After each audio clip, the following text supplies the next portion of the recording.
je déclare en tant que pasteur. Tika ba prison nyonso ba kangayo na forme nyonso. Tonga lelo obima pe ba porte à prison et bukana au nom. Lève les yeux vers le Dieu de mon salut du haut des cieux.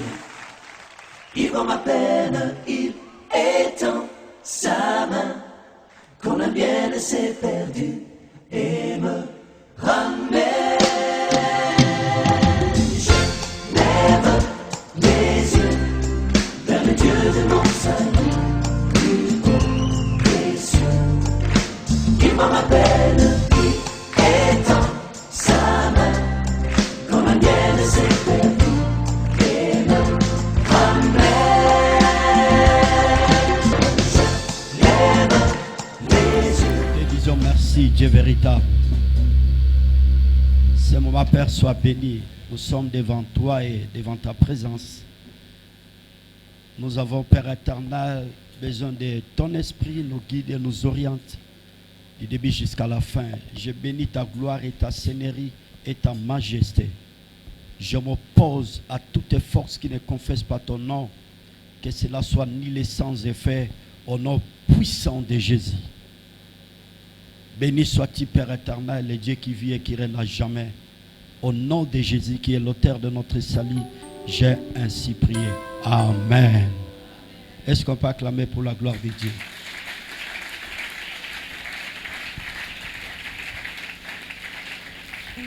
Vous êtes tellement gentil, Maboko na bokabelinga ngoto bakisi dose à Maboko na milolo, bakisa dose à Maboko. Maboko ba pentecôtiste.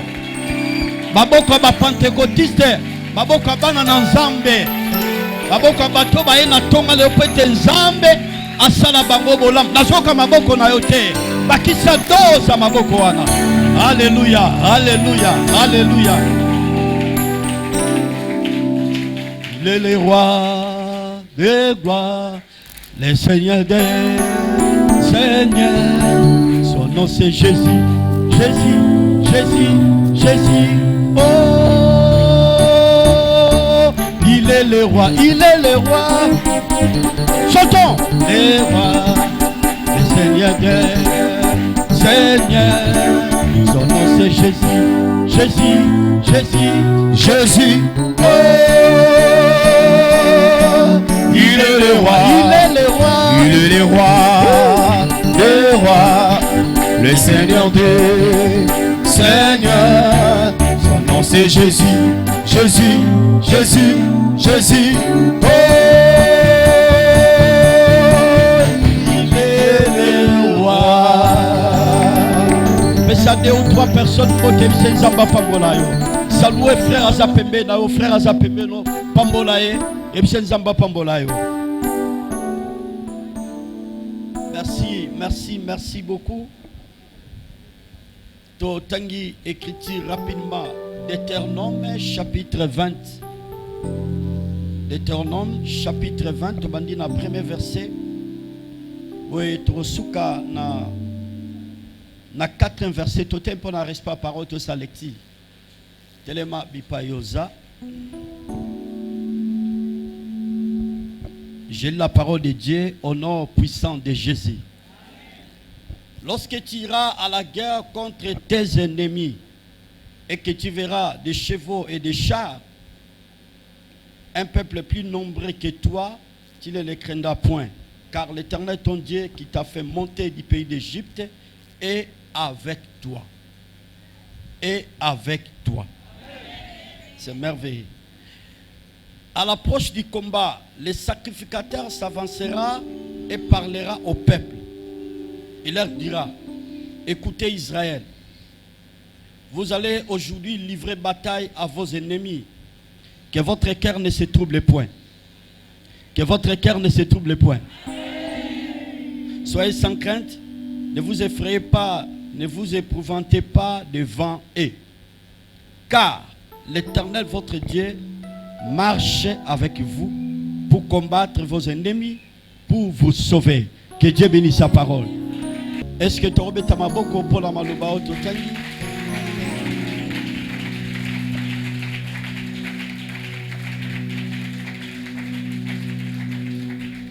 Merci, Topesi Yahvé, merci pour la grâce. Privilège à Pessibiso Tongalelo, sœurs, frères. Tous à la sous ensemble devant sa présence. J'ai la certitude que ce matin, les dieux de famille, Nzambe ya Mabota, Natonga Lelo, Akoeba Kosala, Mabota Nyonso va se présenter, Liboso na Ebolamu. Alobi ke Nzamba Mabota, Nazala Kolike te Tonga Lelo, Akoeba Kosala Bolamu, Mabota Nyonso va poussani pembeni. Oh, alobi amena bien, Ezoko Kisama na Tonga Lelo. Zabongo. Zacharie 14, verset 17, Ezoloba. S'il y a des familles de la terre qui ne montent pas à Jérusalem pour adorer, se prosterner devant Yahvé le Créateur, la pluie ne tombera pas sur elles. Ce que zala mabota na se ya mabele oyo boye bakomata epaya Yahvé te poete bakene ko gumba melaye mvula ekokita likolo na bango te. La pluie, c'est l'image de la vie, image de bénédiction, il y a progrès, il y a confort, ainsi de suite. Alors, dans la retrouvaille, il y a un rendez-vous sacré. Nangomba ya biyano, o tozwa ko sambela, ko luka Yahvé oyo asimbi bomo inabiso na maboko, ko luka Nzambe oyo ayebaka kozwa soin. Il y a ma famille paix à ma bota. Je vous exhorte ce matin. Ozalaka toujours na liberté wana. Ko pusana ka liboso ya Yahvé poete azwa makoki ya ko changer ba donner à ma famille na biso. La seule personne, ma soeur, mon frère, oyo azana makoki wana ya ko changer ba donner à ma famille na biso, c'est le Seigneur. Pambate moto nyonso oyo aza coexister na sa mabelo aza limité quel que soit ton niveau na ye. Mais la seule personne oyo azalaka na limité c'est notre Créateur. Lorsqu'il prend la décision quelconque pour être azomakoki à résoudre les problèmes. Mutu mon côté a koki ko contester, mutu mon côté a koki ko s'opposer liboso na ye. Il y a un verset que j'aime beaucoup dans la Bible, Ezolo babo j'agirai qui s'y opposera. Tango Yahvé akani asala mon côté en ampifoto pouvoir ya ko telemela ye. Tel que na tonga lelo, naza ko sectifier ma famille nyonso ba na tonga lelo, le Seigneur sera au rendez-vous. Et quand le Seigneur sera au rendez-vous, poete asala bolangu na mabota ba se présenter na tonga lelo mon côté akweba ko contester délivrance en Nzambe na famille na yo, secours en Nzambe na famille na yo, loboko en Nzambe na famille na yo, miracle en Nzambe na famille na yo, ba ouverture en Nzambe na famille na yo, délivrance en Nzambe na famille na yo, ba porte on Nzamba ko fungola mon côté akweba ko kanga yango oyo alobi amen na bien eko kisama sa présent le bangaye yo salut sur le bangaye yo beta maboko na milolo na oyo kayote maboko na milolo pona ko ebise tozawa na mabota toende ko luka yo. Bonsoir andi à Dieu. Tous ces derniers temps tozoko bakolobela likambete li comment vaincre la bataille ou le combat, ou soit la guerre. Lo lenge kani tokoki kolonga etumba. Ma soeur, mon frère, je vais juste vous interpeller que le combat spirituel est réel. Bitumba molimo ezali solo. Je précise très bien le combat spirituel, pas le combat physique. Ata omoni bitumba telemi na forme nyonso na vie na yo. Okozwa mutu moko na ndoto azobundisa yo, azobundisa libala na yo, musala na yo, mombongo no nyonso ya yo. Je dis à tout moment et je le répète, tu ne peux pas prendre les armes charnelles pour s'engager dans le combat spirituel. Okoki kozwa bibundeli ya njoto te. Poete ozo makoki ya komi kotisa na bitumba ya molimo, là tu vas échouer. Les armes charnelles, c'est quoi? C'est la haine, querelle, dispute. Et kolingata mususo touché de quoi ça pembe na yo. Parce que Oswa qui est na buta so bundisa yo, parce que il a parlé, il a fait ce qu'il a fait. Oyo sepela kite si kolingo affronter physiquement, là tu ne peux pas vaincre. Les combats spirituels et spirituels. Et bibliquement parlant, la Bible, ma soeur, mon frère, makambe tali bitumba molimo e banda utalola. On dit ça, Apocalypse chapitre 12 verset 7. La Bible dit, il y a une guerre dans le ciel. Michel et ses anges combattent contre les dragons. Donc, likambe tali ya guerre, to ya bataille, to ya combat, et banda utalola. Et le diable a la opposition. Pour être azomakoki ko renverser, to ko récupérer trône à créateur, parce que le diable il est les créatures célestes. Entre nous sommes des créatures terrestres.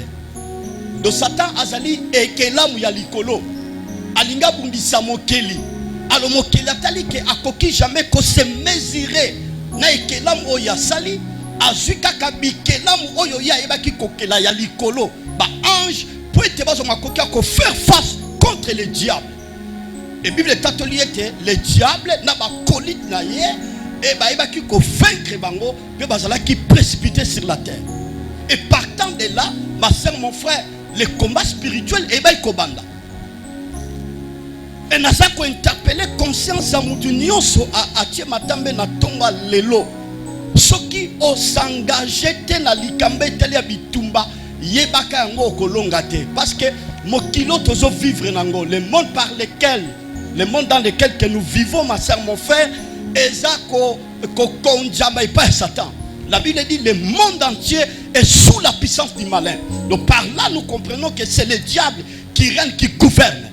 Satan mutazo règne pas au gouverner. Ce qui mutu a s'engager dans le combat par rapport à la famine, par rapport à la vie, c'est difficile pour être azoma kokia kobika na kimia na sala belo. Ezana musala na ye, ezana famille na foyer na nyonso azo sala, il y aura toujours des problèmes. La version totangi, il y a Deutéronome chapitre 20. Le prophète Moïse a évoqué qu'il soit un temps de loi, un temps des ordonnances.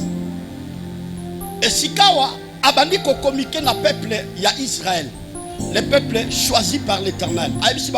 Lorsque tu iras à la guerre contre tes ennemis et que tu verras des chevaux et des chars, un peuple plus nombreux que toi ne le craindrait point.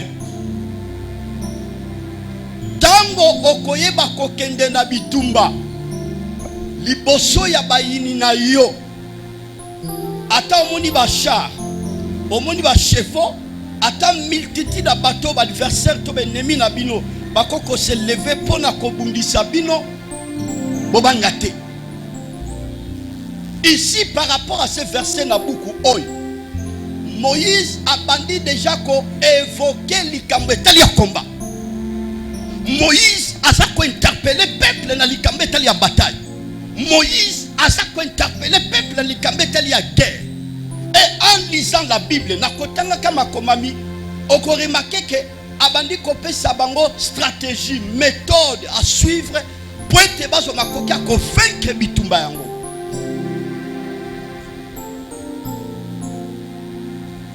Et tant ça ko expliquer bango na likomami otozo tanga azobi sabango ata bomoni ba chevaux bomoni ba char bobange le côté parce que na domaine tali guerre sur le plan physique parce que Israël peuple de Dieu bien si ba eba ko bunda bitumba oza physique mais l'église qui est Israël spirituel bitumba la bise za physique te toza mindu kite potori le bunda non mindu ki otorozwa eza mindu ki ya molimo permettait oyo Bible za ko expliquer na Ephésiens. Alors, on peut remarquer dans le domaine de la guerre, on peut bangisa adversaire na yo par rapport à bibundeli, ba arme oyo zanango. Ouais. Je me rappelle dans 2010, dans la qui Angola, nazo landa koma ba français, bazo bongisa ba arme, bazo bongisa bibunde na bango, pour être bazo ba kokia qui ne ko renverser pouvoir ya Kadhafi. renverser les Libyens. Déjà, na télévision, bazo la kisaba bibundeli o bazala kinango po bazo makokia ko intimider adversaire. Pour le côté de ce verset que vous êtes faible, vous se comparer que vous êtes abisso, vous se mesurer vous êtes abisso, vous faire face vous êtes abisso par rapport à la arme to bibundeli otozana. Et quand je voyais toutes ces choses à cette époque-là, en 2010, bitumba il y a ba Libyen et ba Français, gamona monika ke awa ba Libyen ba kokokata mukete na kotalaka bibundeli oyo to armement oyo ba Français baza ko se préparer pour attaquer.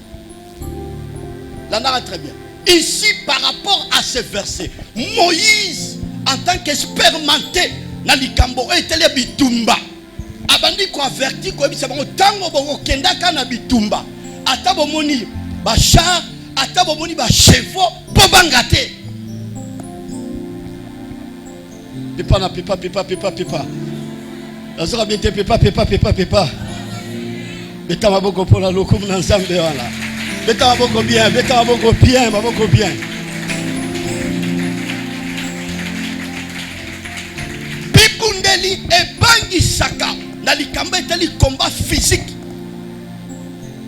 Tant qu'on fait la comparaison, par exemple, au tali bibundeli au bino bosanango, na adversaire, yomo moni ke toko la face et pas na bangote. Et Moïse savait que par rapport à l'adversaire oyo, babane ko combattre le peuple d'Israël, ce qui peuple d'Israël batalika bibundeli. Ya bambo que je vous dis ça bango, ba ko kolonga te, pe ko bange ko takati na bango. Premier élément pour vaincre les batailles avec les diables, ou la bataille avec les diables, bannir la paix. Longo la koba. Et ça ne doit pas longo la koba. Dans le domaine de combat spirituel avec les diables et son royaume, nasa ko exhorter mutunyo sa na tomba lelo. Nasa ko exhorter ba famille ba na tomba lelo. Pour être vaincre le diable et son royaume, il faut que l'ongo la kobanga. Yango moni Moïse a dit bango ata bomoni ba chevaux bomoni ba char bo bangate. Bambate ayeba ki ete Zambo bazo sambela. Zamba sali likolo pe na se ye wana nde babengi l'Éternel Dieu des armées. Yahweh amapinga. Ba chevaux pe ba char elingi ko symboliser nini? Elingi ko laksa nini? Elingi juste ko talisa ba puissance ya ténèbres. Oyo eyebaka kozwa contrôle na ba famille na biso. Ba chevaux pe ba char elingi ko talisa juste une puissance démoniaque oyo zwa contrôle na kati ya mabota. Vous savez il y a plusieurs familles tant bozo botama boye okuta déjà ba char eza déjà. Boye okuta déjà ba chevaux eza déjà. Symbole ya puissance à molili. Donc botami na kati ya famille, il y a une force, il y a une puissance oyo zwa famille na contrôle. À tel point que tango yo zo botama okuti nguya wana et kanga famille en otage et kanga famille en emprisonnement. Lokola ba yaya, lokola ba papa, lokola ba koko, toute une génération. Mutu mon côté akoka qui ko faire face liboso ba chevaux, liboso ba char, o c'est image à puissance à mon lili. O kanga famille to ba famille en otage, moyen yo ozo makoka ko oser ezate. Ozo banga. Pourquoi? Parce que ton message a déjà bongo na famille. Famille na biso to zalaka bongo uta bomwana na biso uta bakoko na biso to balaka na biso te. Famille na biso to zalaka ka bongo uta bokoko uta bomwana na biso to progressaka na biso te. Famille na biso to zalaka bongo uta bomwana uta bokoko na biso au fait donc qui jamais qu'on dépasser 50 ans. Famille na biso zalaka ka bongo uta bokoko uta bomwana na biso rien ne va, rien ne marche. Ce sont des chars et des chevaux. Mais na eko ebisa mutu moko aya na tomba lelo na njela na yo yonde mutu okotelema poeto so makoki ako renverser Pose makoki ya kokweza ba char pe ba chevaux. Oza symbole to image ya ba puissance ekanga ba famille na biso na otage. Na nzela na yo okopesa elonga na famille. Na nzela na yo okodélivrer famille na yo. Na nzela na yo okangola famille na yo. Na nzela na yo famille kozala libérée. Oh le bébé na bien tike kokisama au nom de Jésus. Nasa kotelema en tant que mon sakoli. Na tonga lelo, ma soeur, mon frère, la Bible dit crois au Seigneur Jésus, tu seras sauvé toi et ta famille. Yonde ma soeur, mon frère, encore élevé des filles à famille. Ba chevaux, ba char, oh c'est image à ténèbres. Et quand ma famille, na tonga lelo kokwea. Téléphone c'est ça dans la famille na yo yakobota. Na tonga ba char pe ba chevaux et so kwea image à puissance à ténèbres. Oh quand ma famille peut progresser, na tonga lelo so kwea. Oh le bien na bien ticket de victoire et banda. Délivrance et banda. Na tomboli le boko lango bali na tona tata. Oh. Le boko lango bali tomba na tata. Na tombe na béni famille boko la tomba lelo au nom de Jésus. Tika victoire banda la famille na yo au nom de Jésus. Tika restauration banda la famille na yo au nom de Jésus. Yo se kangaba tamulai et so fungwa balikolo na yo. Et so fungwa balikolo na yo. Makambe si barate et so banda ko simba likolo na yo. Makambe macharate et so banda ko marcher likolo na yo. Mabale c'est la la famille et so banda na nzela na yo. Makambe si barate la famille doit progresser raté. Progrès et so banda na toma la famille na yo au nom de Jésus. Zaba la tison na nguya. À la la puissance pose ma coquille à renverser ma char. Et ma chevaux, oh ils image à puissance à ténèbres. Mettez ma boko pour la gloire du Seigneur. Ma boko ma pentecôtiste.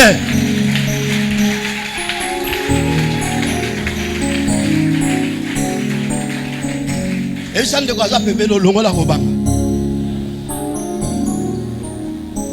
Lorsque tu iras à la guerre contre tes ennemis et que tu verras des chevaux et des chars, n'aie pas peur.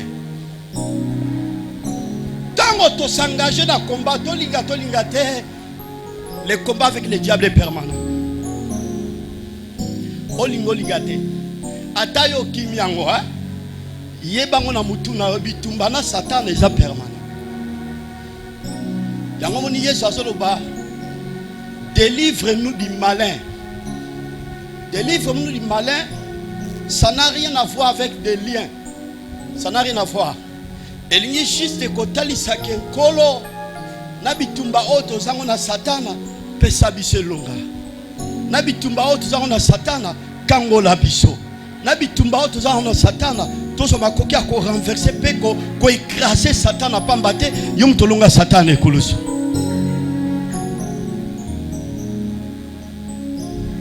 Il y avait un jour dans la Bible, dans Matthieu chapitre 8, verset 24, 10 verset. Le Seigneur Jésus a navigué ensemble dans les disciples. Nakatia mobembo na bango na boîte.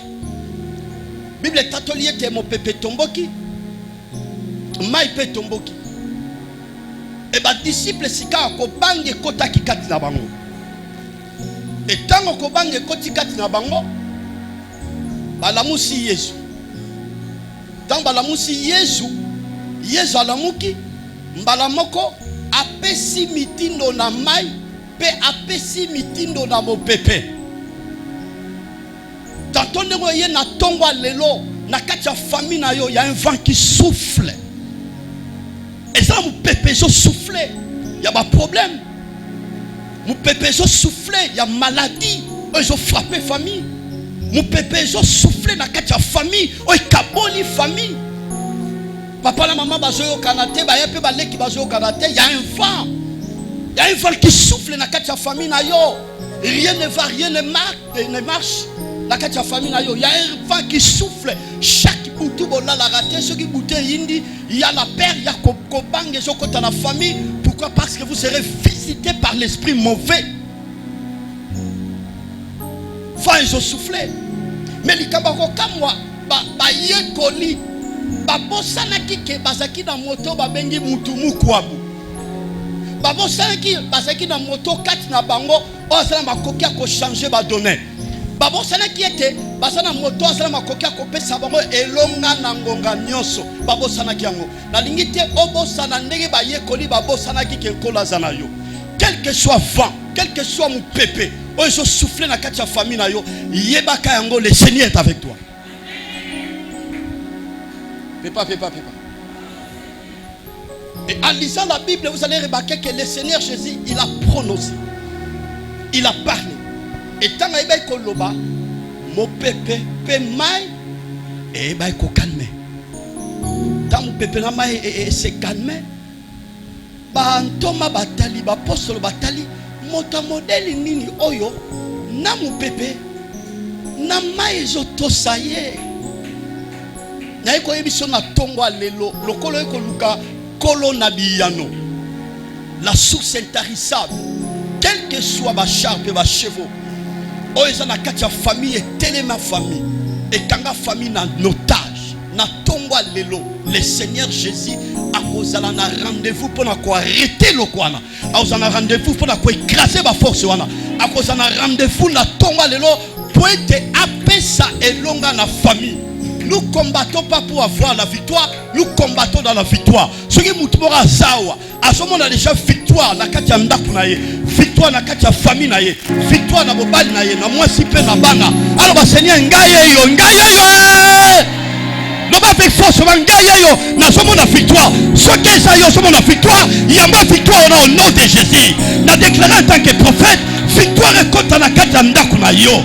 Elonge kota na ndaku na yo, elonge kota na mobali na yo, elonge kota na mwasi na yo, elonge kota na bana na yo, elonge kota victoire kota na bayebre baleki nyoso bokosala na déclaré en tant que prophète le Dieu de la Bible il confirme la parole de ses serviteurs na déclaré na tonga lelo victoire kota au nom de Jésus na kati ya libota na yo ndenge so bimawa famille nyoso yawa na tonga lelo bozo songa na elonga bozo songa na victoire pamba te elonge sa partage la biso tika elonge ko partage ya famille na yo partage ya musala na yo partage ya kotanga na yo partage ya projet na yo partage ya démarche en voyage partage ya faire partage ya nyoso so sala na yo kamilolo milolo alléluia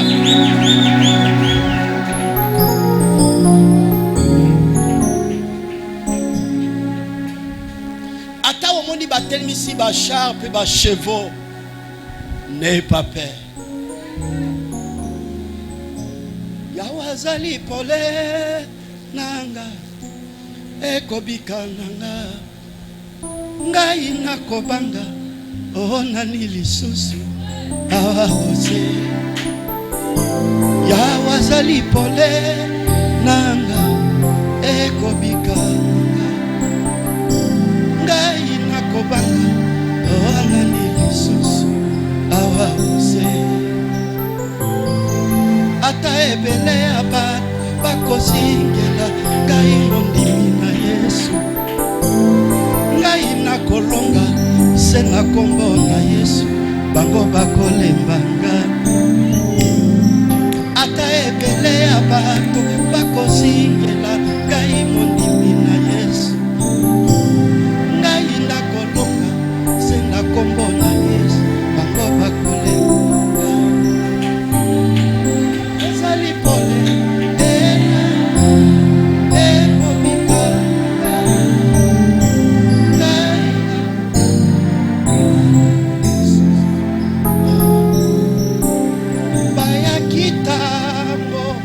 nafungwa keku kenangai polele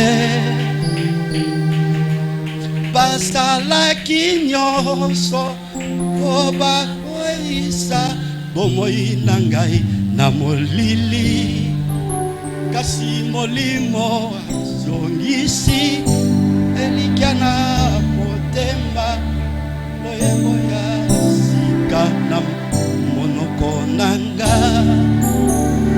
Yahweh yosa Alléluia pole nanga nakobanyelo kote eloko Yahweh yosa nanga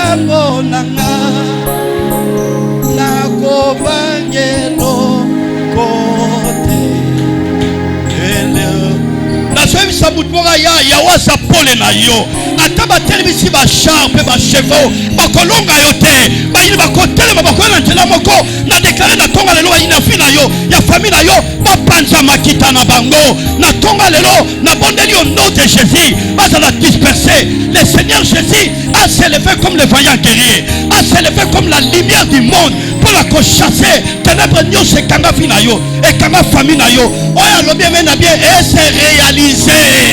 oyo alobi eme na bien tika lumière ekota ténèbres disparaître ya molili ya maladi ya pauvreté ya instabilité ekweya na tongo lelo au nom de Jésus. Ma soeur, mon frère, quels que soient les cheveux et les chars, n'aie pas peur. Vous avez une image à royaume ténèbres. Comment vaincre la bataille, le combat, la guerre avec le diable et son royaume? Deuxième aspect, être sûr que Dieu est avec toi. Être sûr Dieu est avec toi. Kondima makati na yo pona koloba ete na yebi nzambe azana ngai. Est-ce ça na mutu azana tonga lelo ndimi ke nzambe azana e?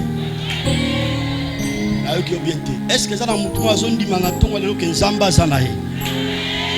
Soki za yo tonga lelo koloba ngai yo e.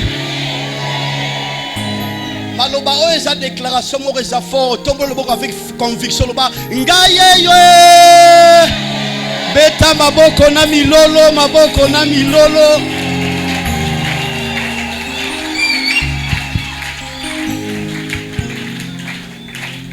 « 23. Et il leur dira, écoutez Israël, vous allez aujourd'hui livrer bataille à vos ennemis. Que votre cœur ne se trouble point. Soyez sans crainte. Ne vous effrayez pas, ne vous épouvantez pas devant eux.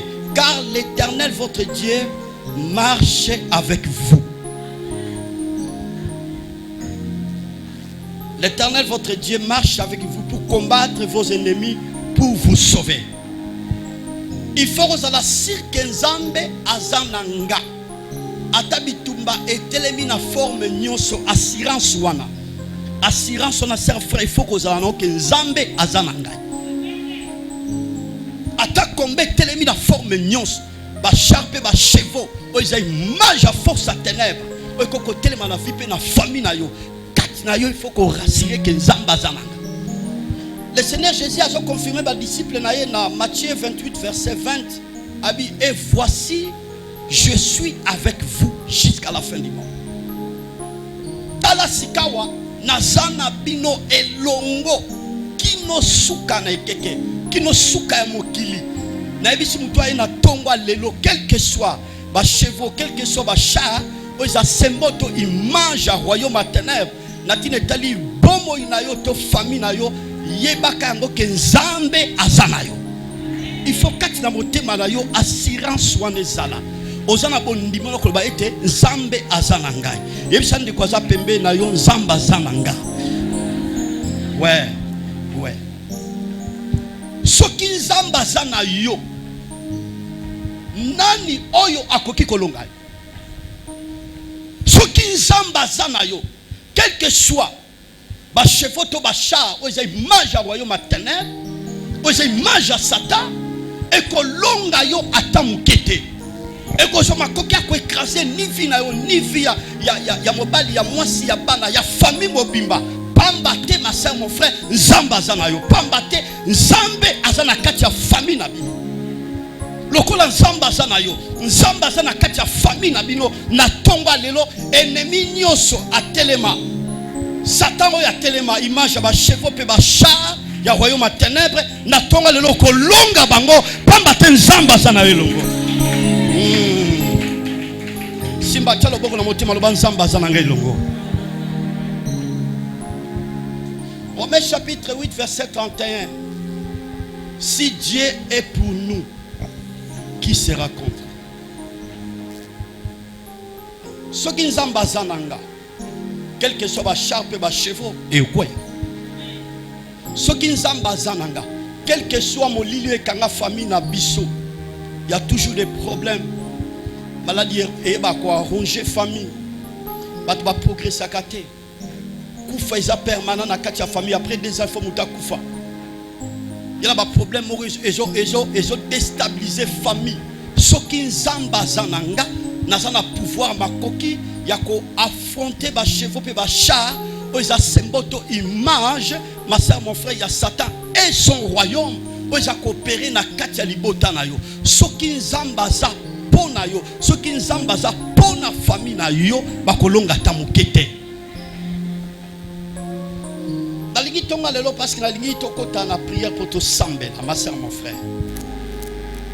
Ozala na assurance wana kati na motema lobake nzambe azananga. Donc nakoki jamais ko reculer quelle que soit l'opposition, quel que soit ba charpe ba chevaux oikoko telema na libota nanga na kuta yango. Tant que nzamba salinga grâce na ndimelié na ko reculer na bitumbo te na ko avancer pamba te nzambe azananga. Attends, moni combat telemi na forme nyonso au dedans de toi. Il faut dans l'assurance wana nzamba zanangai. Attends, moni ba sorcier ba sali ba complot ba attaquer yo, ba attaquer famille na yo. Il faut dans l'assurance nzamba zanangai. Attends, moni ba problème ça semble difficile, comme si les choses ne marchaient pas. Au dedans de toi, il faut le ba nzamba zanangai. Tango solo bango, en prononçant cela ma soeur mon frère, on se tirer victoire. En prononçant cela on soit suprématie, on soit mokonzi, likolo ba charpe ba chevaux. Na tonga lelo soko ye na attitude wana ozondima liloba wana kenzamba sana yo ba chevaux pe ba char o etelema na famille ozo ekrasango ba chevaux pe ba char o ekanga famille ozo renversango ba chevaux pe ba char o ebundisa famille ta molai na tonga lelo ozo renversango. Pourquoi? Parce que kati na yo oza na assurance wana ke nzambe azana ngai.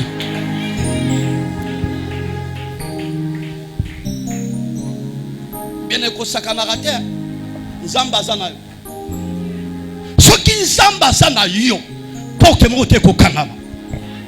Soki nzambe azana yo péché za partage na yo.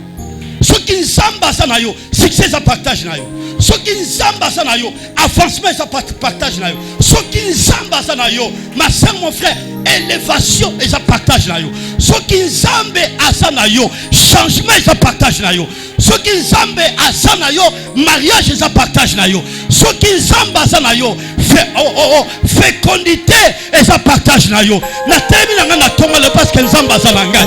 Lokola nzambe azana ngai libale za ngai. Lokola nzambe azana ngai musale za yo. Lokola nzambe azana yo progrès za yo. Lokola nzambe azana yo succès za yo. Lokola nzambe azana yo kobote za yo. Lokola nzambe azana yo victoire za yo. Lokola nzambe azana yo ma soeur mon frère suprématie suprématie avancement boke liboso eza ya yo. Pona ni eza nga nzamba zananga nzamba zana côté na ngai nzamba zana ngambo na ngai.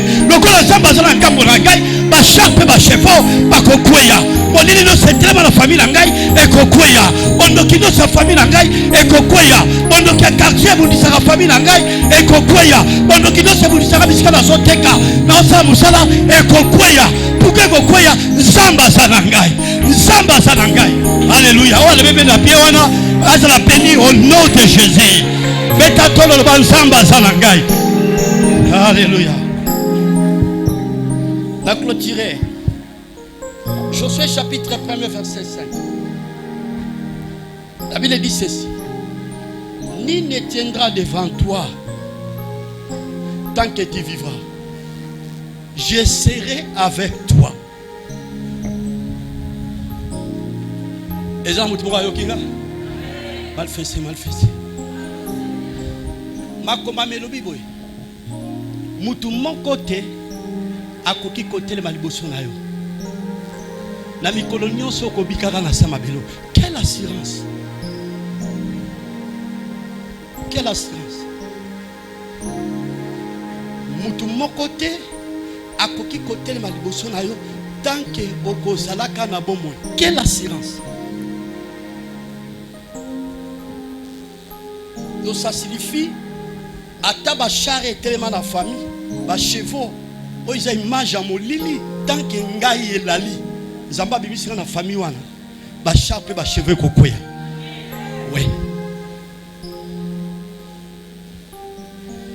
Plus loin, Ngouya mon côté, force mon côté, puissance mon côté, et qu'on faire face liboso na ngai pambate nzambe azananga. Banda lelo longola kobanga na katina yo ata biso mutu aza 12 malin aza un grand magicien. Ce qui est important baozala bango ba milliers mais ngai nzamba zana obi nengo zo bima nengo zo bima partout zo kende so kuta ba collègue ne biso bango nzamba zana okena wenje bato tekala na bango biso bango nzamba zana okena bureau na ba collègue na biso bango mon frère Dieu est avec moi. Bande koko sakanate soki nzamba zana ebisa ndeko za pemiko sakanate soki nzamba zana. Mer rouge et kabwana biteli mi balé parce que nzamba zala ki na peuple na ye. Quel que soit blocage, quel que soit ba charpe ba chevaux okuta na famille ko mona wonga ve parce que yon limela nkolo nzambi ke nange. Zambi ke nange, zambi ke na beto, zambaza na yo, zambaza na biso. Ni ne tiendra devant toi tant que tu vivras. Quelle assurance? Je serai avec toi. Lelo nzamba kozala na ngai, lobi nzamba kozala na ngai, lobi kuna nzamba kozala na ngai. Ti mikolo nyonso na kobikaka na sama belo nzamba kozalaka na ngai. Ebisa nde kwaza pembe nzamba kozalaka na yo. Voilà le message que nous allons partager. Comment vaincre la bataille, les combats, la guerre avec les diables. Nous avons mis deux aspects. Aspect alboso, longola kobanga, la vie na quel que soit ma charpe, ma chevaux, les symboles. Il y a royaume à ténèbres, il y a gouvernement satanique, longola kobanga, il y a mi balai, et seigneur loye bana kati ya motema no ozala cirque. Nzambe wana azana yo. Ndio ne soki nzamba azana yo, mutako kolonga yo akozala te. Que Dieu bénisse sa parole. Que Dieu bénisse sa parole. Telemato sambela. Je déclare en tant que pasteur. Tika ba prison nyoso ba kanga yo, na forme nyoso. Tonga lelo, obima pe ba porte prison.